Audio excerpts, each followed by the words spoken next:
கரூர்ல நடந்த விஜய் கூட்டத்துல மூச்சு திணறி அநியாயமா 41 உசுரை நம்ம பறி கொடுத்துட்டோம். அந்த காயம் இன்னும் யாரு மனசுலயும் ஆறல. அதுக்குள்ள அதே பயத்தை நமக்கு இன்னொரு சம்பவம் கண் முன்னாடி வந்து நிறுத்திருக்கு. தமிழக துணை முதல்வர் உதயநிதி பர்த்டேவை உடன்பிறப்புகள் உற்சாகமா கொண்டாடிட்டு வராங்க.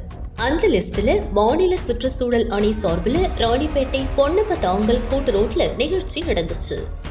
தமிழக கைத்தறி அமைச்சர் காந்தி தான் சீஃப் கெஸ்ட்.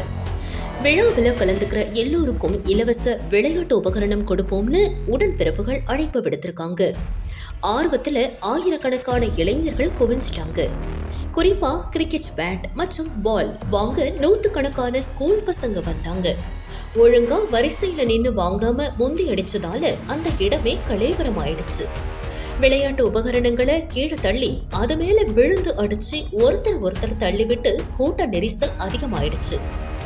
அது மட்டும் இல்லாம விழாவில் பிக் பாக்கெட் கலெக்ஷன் கல்லா கட்டிருக்கு. முறையான ஏற்பாடு செய்யாம மக்கள் உயிருக்கு வேட்டு வைக்கிறது எந்த விதத்துல நியாயம்னு மக்கள் சரமாரி கேள்வி கேட்கிறாங்க. இங்க இவ்வளவு அக்கப்போரு நடந்தது கொஞ்சம் கூட பொருட்படுத்தாம உடன்பிறப்புகள் உதயநிதியை புகழ்ந்து மேடையில பேசி விழாவை நடத்தினது இன்னும் சர்ச்சையை ஏற்படுத்தியிருக்கு.